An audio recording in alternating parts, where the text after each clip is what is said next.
Assalamualaikum warahmatullahi wabarakatuh. Perkenalkan, nama saya Dr. Ahmad SMMM, dosen tetap program studi S1 Manajemen Fakultas Ekonomi dan Bisnis Universitas Latan Syama dengan bidang keahlian saya yaitu Manajemen Sumber Daya Manusia. Pada video ini, saya akan menyampaikan pengantar di bidang pengajaran sebagai bagian dari pelaksanaan unjuk kerja sertifikasi dosen tahun 2026. Pada kesempatan ini, saya akan menjelaskan mata kuliah yang saya ampu, yaitu mata kuliah Manajemen Sumber Daya Manusia dengan kode mata kuliah EMJ 51015 yang dilaksanakan pada semester ganjil dengan jumlah 3 SKS. Adapun deskripsi mata kuliah Manajemen Sumber Daya Manusia merupakan mata kuliah wajib bagi mahasiswa program studi S1 Manajemen Fakultas Ekonomi dan Bisnis Universitas Latan Syama. Mata kuliah MSDM menitik beratkan pada kemampuan dasar mahasiswa dalam memahami pentingnya pengetahuan tentang MSDM, yang membahas tentang pengolahan sumber daya manusia dalam suatu organisasi atau perusahaan, meliputi peranan MSDM dan fungsi operasional atau siklus MSDM, berupa perencanaan tenaga kerja, rekrutmen dan seleksi, pelatihan dan pengembangan SDM. Mata kuliah ini juga memberikan pemahaman konseptual tentang dasar, perkembangan dan ruang lingkup, serta fungsi MSDM, baik untuk sektor publik maupun bisnis dalam menunjang visi misi organisasi. Kemudian capaian pembelajaran mata kuliah Manajemen SDM dibagi menjadi 3, yaitu yang pertama, mahasiswa mampu menguasai konsep-konsep dan teori yang berkaitan dengan manajemen sumber daya manusia. Yang kedua, mahasiswa mengetahui elemen-elemen fungsi manajemen SDM. Dan yang ketiga, mahasiswa mampu memahami implementasi konsep operasional manajemen SDM dalam kegiatan praktik. Bahan ajar yang digunakan dalam mata kuliah Manajemen SDM bersumber dari buku, artikel ilmiah, regulasi, dan sumber relevan lainnya. Kemudian materi pembelajaran dibagi menjadi 10 pokok bahasan. Yang pertama, konsep dasar MSDM dan tantangan di era globalisasi. Yang kedua, pengelolaan MSDM berdasarkan prinsip keragaman dan kesetaraan dalam pekerjaan. Yang ketiga, yaitu sistem kompensasi. Yang keempat, program keselamatan dan kesehatan kerja. Yang kelima, penilaian kinerja berbasis teknologi. Yang keenam, perencanaan manajemen. Kemudian yang ketujuh, analisis pekerjaan. Yang kedelapan, seleksi, orientasi, dan penempatan. Yang kesembilan, manajemen perencanaan karir. Dan yang terakhir, yaitu manajemen pelatihan dan pengembangan sumber daya manusia. Dalam kegiatan pengajaran, saya menerapkan metode luring dan daring melalui aplikasi Zoom, Google Form, Google Classroom, dan aplikasi interaktif lainnya, dengan menerapkan pembelajaran yang partisipatif dan terpusat kepada mahasiswa. Dengan mengkombinasikan metode ceramah interaktif, diskusi kelompok, dan studi kasus isu-isu terkini yang relevan hingga proyek based learning sesuai dengan karakteristik mata kuliah dan capaian pembelajaran lulusan. Sistem penilaian dalam mata kuliah Manajemen SDM meliputi partisipasi keaktifan sebanyak 15%, tugas dan kuis 25%, UTS 25%, dan UAS 35%. Hasil evaluasi disampaikan kepada mahasiswa sebagai bagian dari umpan balik yang konstruktif agar mahasiswa memahami area kelemahan yang perlu ditingkatkan. Metode pengumpulan tugas dilakukan melalui langsung dan atau melalui Google Form dan atau melalui Google Classroom sesuai dengan kesepakatan bersama mahasiswa. Demikian penjelasan pengantar pembelajaran, dan berikut ini video pembelajaran mata kuliah Manajemen Sumber Daya Manusia dengan pokok bahasan Manajemen Pelatihan dan Pengembangan Sumber Daya Manusia. Akhir kata, wassalamualaikum warahmatullahi wabarakatuh. Baik, assalamualaikum warahmatullahi wabarakatuh.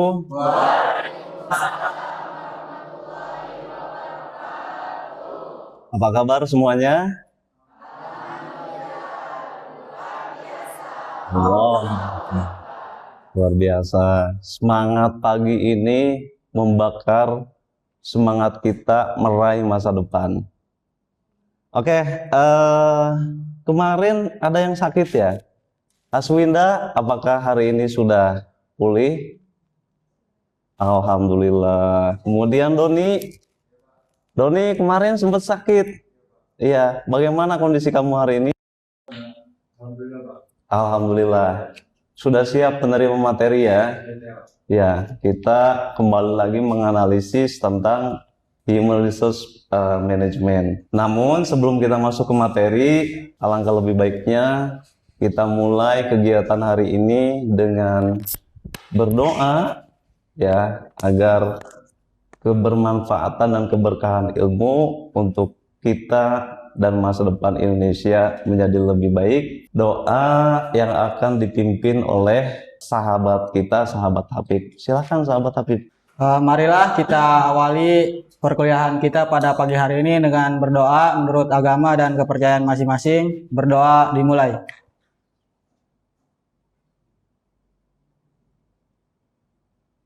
Doa selesai. Terima kasih sahabat Habib yang sudah memimpin doa. Mudah-mudahan hari ini kita mendapatkan ilmu yang bermanfaat ya. Baik, tadi kita sudah uji fokus. Sekarang saya mau men-challenge sahabat-sahabat semua. Masih ingat nggak materi sebelumnya? Jadi saat ini kita di pertemuan 15.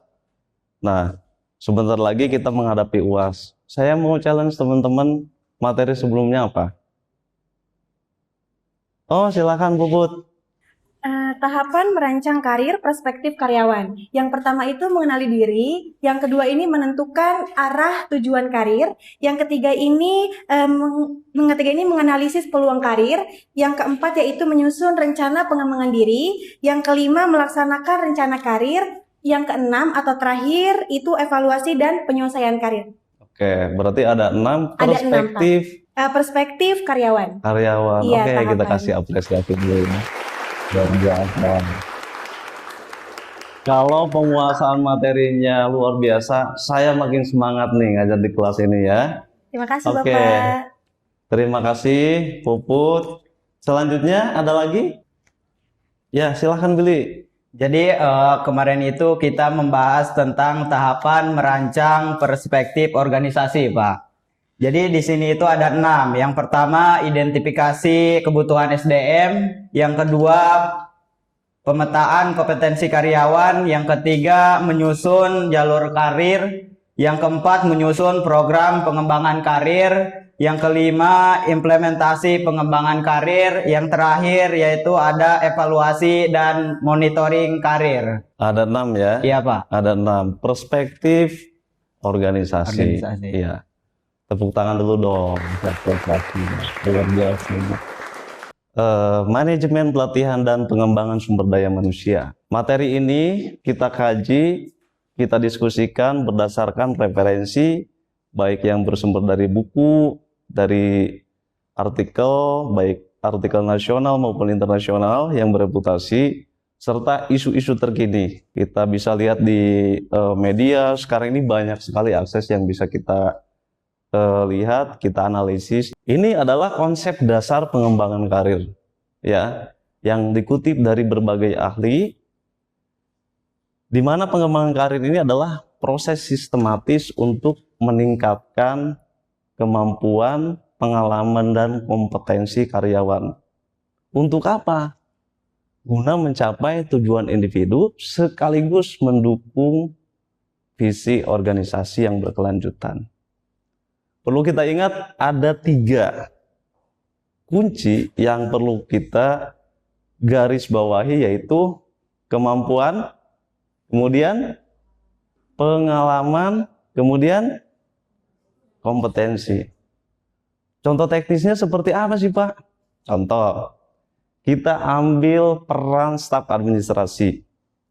Pada awal dia diterima sebagai karyawan, si staf administrasi ini mampu menyusun dokumen rapat. Ya, contohnya membuat surat undangan, membuat daftar hadir, menyusun notulen dan dokumentasi. Dengan menggunakan Microsoft Office misalnya. Nah, pas saat pertama diterima. Setelah 3 tahun, setelah 3 tahun dia bekerja karena terbiasa rutin mengurus rapat-rapat di kantor, sehingga dia punya pengalaman, terbiasa menyusun jadwal rapat, terbiasa berkoordinasi dengan divisi yang lain, kemudian mampu menginventarisir kendala-kendala rapat karena pengalaman tadi. Nah, berbekal daripada kemampuan dan pengalaman itu yang didukung oleh pelatihan pengembangan, menjadikan dia pribadi yang profesional, si staf administrasi ini. Ya, punya kemampuan, punya pengalaman dan dilatih. Akhirnya dia punya kompetensi sehingga dipercaya oleh perusahaan untuk menjadi koordinator administrasi rapat misalnya. Karena apa? Karena dinilai oleh atasan kompeten. Nah, itu berlaku bagi semua jenjang karir. Pengembangan karir itu penting, sangat penting. Ada 2 perspektif, sebagaimana tadi yang dijelaskan oleh Puput, oleh Billy, ya. Dari perencanaan pengembangan karirnya saja itu sudah tegas. Ada perspektif karyawan, ada perspektif individu. Begitupun dengan pengembangannya bagi organisasi. Untuk apa? Untuk meningkatkan produktivitas, ya. Kemudian mengurangi angka turnover. Karena apa? Karyawan merasa diberdayakan, dilibatkan. Sistem partisipatifnya berjalan, sehingga merasa diakui dan mendapatkan kesempatan untuk berkembang. Dari mulai staf sampai ke jenjang yang lebih tinggi.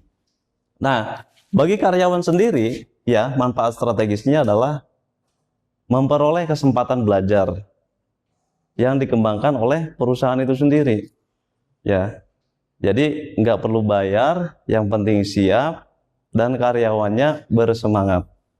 Kemudian meningkatkan kompetensi dan nilai profesional. Seiring berjalan, seperti pengalaman yang tadi, masih 3 kata kunci, kemampuan, pengalaman, dan kompetensi.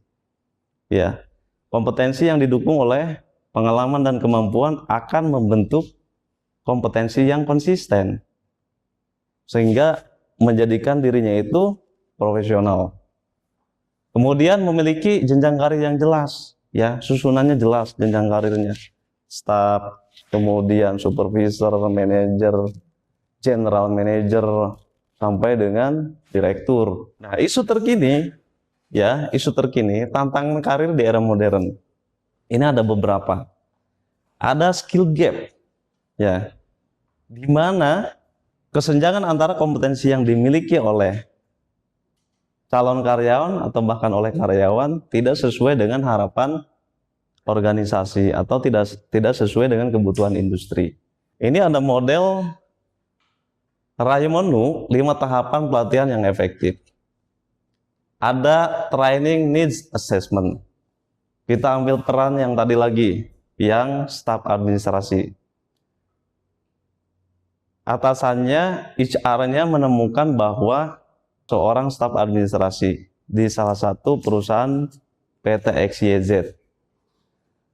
Habib dalam menyusun notulen sering terlambat dan memakan waktu yang panjang, sehingga perusahaan menetapkan bahwa Habib ini perlu dilatih, ya kan? Nah, perusahaan menetapkan tujuan akan mengadakan pelatihan untuk Habib, ya, sesuai dengan analisis kebutuhan organisasi. Masuk ke tahap 2, design training program, ya. Perusahaan membuat program Oh, programnya adalah misalnya metodenya ceramah, kemudian studi kasus dan praktik langsung. Kemudian materinya yang berkaitan dengan pekerjaan sehari-hari. Contoh misalnya tentang penggunaan AI untuk meresum proses rapat, apa saja yang dibicarakan. Itu membandingkan antara sebelum melakukan pelatihan dengan setelah melatihan. Apakah ini ada perubahan, ada dampak? Misalnya, sahabat Habib setelah dilatih, diberikan materi sesuai dengan kebutuhan pekerjaan sehari-hari, apakah laporannya lebih cepat? Apakah perilakunya lebih baik? Apakah produktivitas kerjanya berkualitas? Ya. Nah, itu membandingkan. Kalau misalnya ada perubahan ke arah yang lebih baik sesuai dengan yang diharapkan organisasi, maka dapat dikatakan pelatihan tersebut sukses begitu ya. Dan yang terakhir ada follow up ya. Follow up bisa melalui coaching, mentoring, rotasi kerja dan monitoring berkelanjutan. Jadi atasannya setelah Habib pelatihan selama 1 bulan misalnya, itu di coaching selama 3 bulan, on the job training, langsung di tempat kerja, ya, menyusun notulen rapat yang efektif, ya, yang efektif, lengkap dan sesuai dengan standar operasional prosedur perusahaan.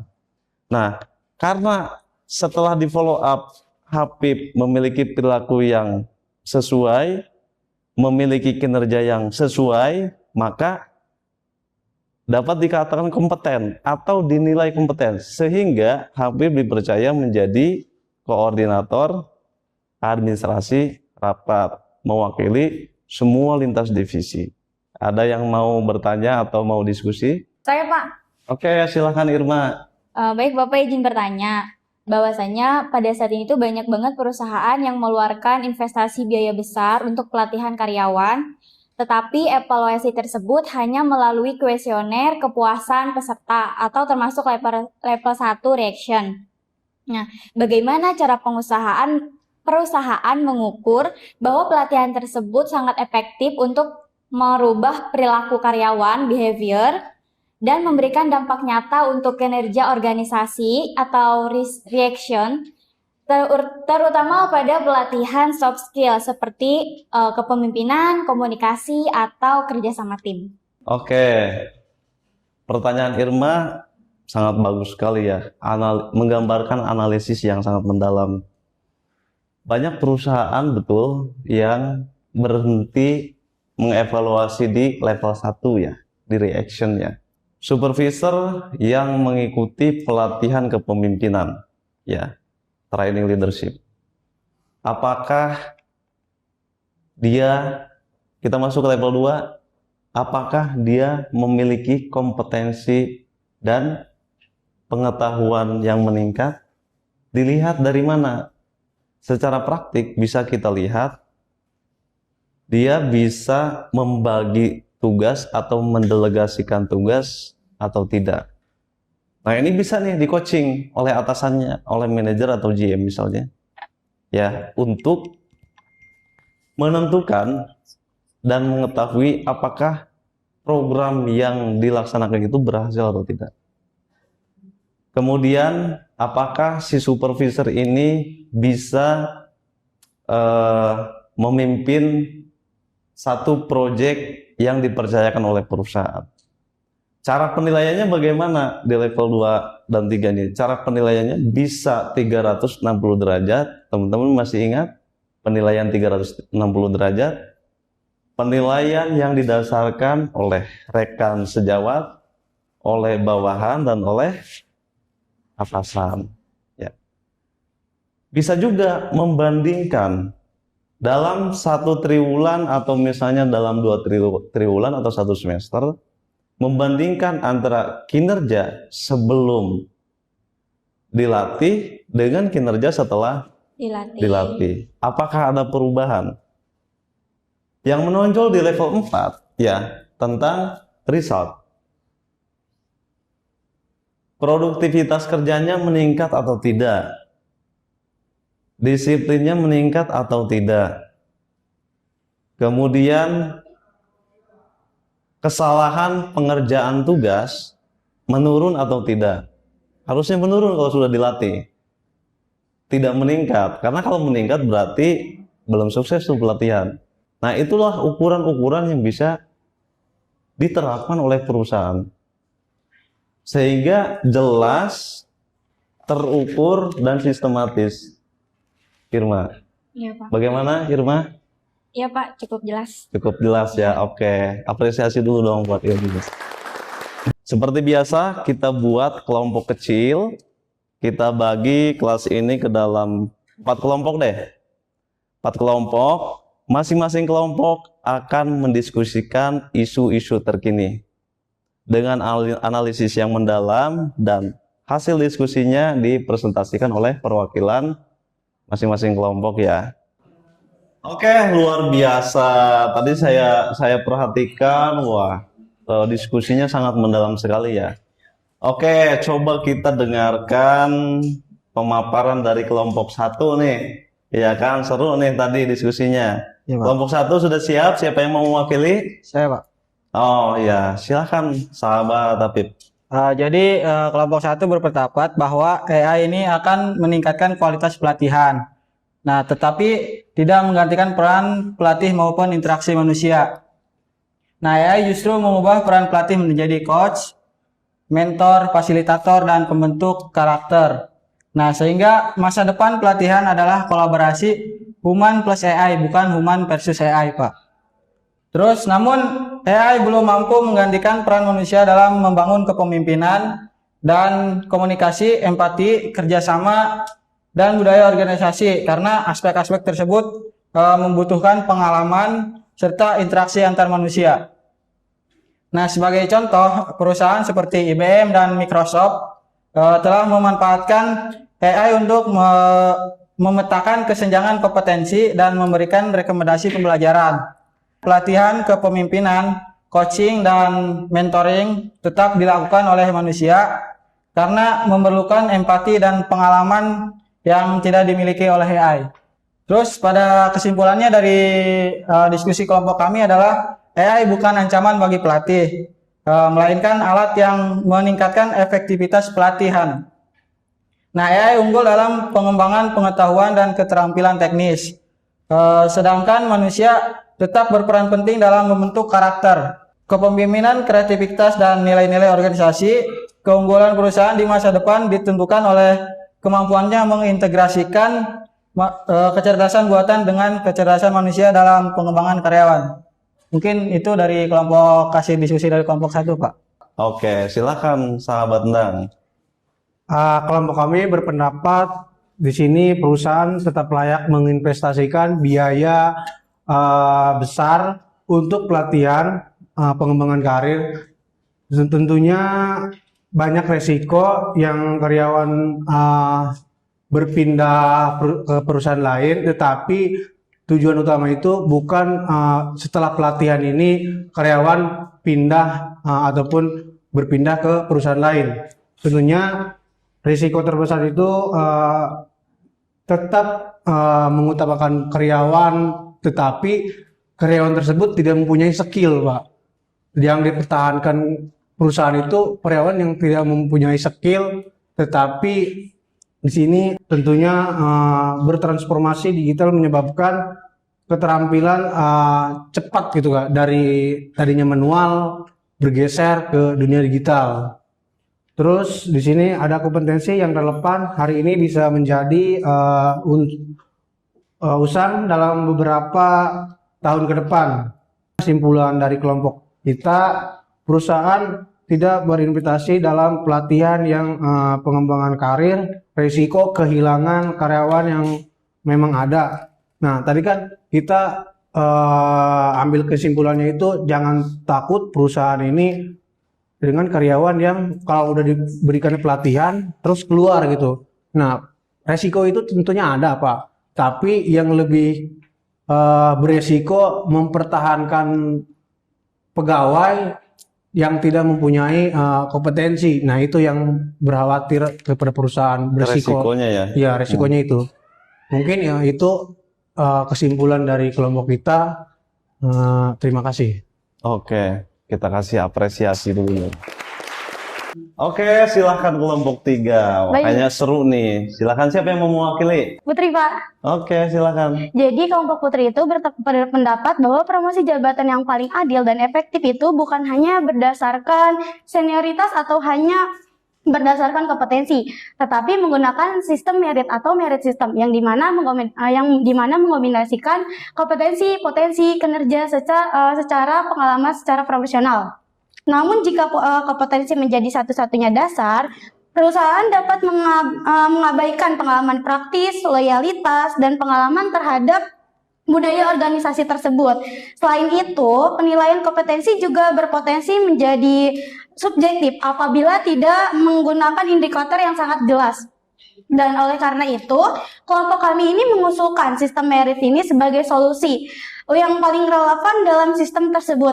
Terus promosi dilakukan berdasarkan kombinasi beberapa indikator tersebut yang tadi sudah dijelaskan, seperti kinerja, kompetensi, potensi kepemimpinan, terus integritas dan serta pengalaman kerja yang profesional yang tadi. Senioritas tetap memiliki nilai karena mencerminkan pengalaman dan loyalitas, sedangkan kalau kompetensi menunjukkan kemampuan untuk menjawab tantangan masa depan. Oleh karena itu, sistem promosi yang paling adil dan efektif menurut kelompok kami adalah sistem merit, yaitu sistem yang menyeimbangkan pengalaman, kompetensi, kinerja, integritas, dan potensi kepemimpinan. Apresiasi dulu. Wah, kelompok terakhir nih, jadi penasaran. Ini kelompok 4, seru juga nih diskusinya tadi ya. Analisisnya mendalam. Oke, silakan yang mewakili siapa? Saya, Pak. Oke, Uus, silakan. Baik, Pak. Kelompok kami itu berpendapat bahwa program reskilling yang harus menjadi prioritas dalam 5 tahun ke depan adalah pengembangan kompetensi digital yang dipadukan dengan keterampilan berpikir kritis, pemanfaatan artificial intelligence atau sering disebut AI, analisis data, serta kemampuan beradaptasi terhadap perubahan. Menurut kami, transformasi digital tidak hanya mengubah cara bekerja, tetapi juga mengubah kompetensi yang dibutuhkan oleh organisasi. Banyak pekerjaan rutin mulai diotomatisasi sehingga perusahaan membutuhkan karyawan yang mampu memanfaatkan teknologi, menyelesaikan masalah yang kompleks, dan terus belajar sepanjang karirnya. Oleh karena itu, reskilling tidak boleh hanya berfokus pada penguasaan teknologi, tetapi juga harus membangun pola pikir adaptif, growth mindset, agar karyawan siap menghadapi perubahan semakin cepat. Target utama program ini adalah karyawan yang pekerjaannya berpotensi berdampak otomatisasi, seperti staf administrasi, operator, customer service, serta supervisor yang mulai menggunakan sistem digital dalam pengambilan keputusan. Dari jumlah karyawan yang mengikuti pelatihan, tetapi dari peningkatan produktivitas, kemampuan menggunakan teknologi digital dan AI dalam pekerjaan, pencepatan penyelesaian tugas, munculnya inovasi baru, serta meningkatnya kesiapan organisasi menghadapi perubahan bisnis. Kesimpulannya itu, reskilling bukan hanya program pelatihan, tetapi untuk meningkatkan daya saing organisasi. Perusahaan yang berhasil di masa depan adalah perusahaan yang mampu mengembangkan karyawan yang adaptif dan melek digital, serta mampu berkolaborasi dengan teknologi. Itu saja, Pak, yang kelompok kami sampaikan. Luar biasa. Diskusi hari ini seru sekali ya. Seru sekali karena masing-masing dari 4 kelompok menampilkan analisis yang sangat mendalam. Kita akhiri pembelajaran hari ini ya di pertemuan 15 ini dengan membacakan lafaz hamdalah. Terima kasih. Wassalamualaikum warahmatullahi wabarakatuh.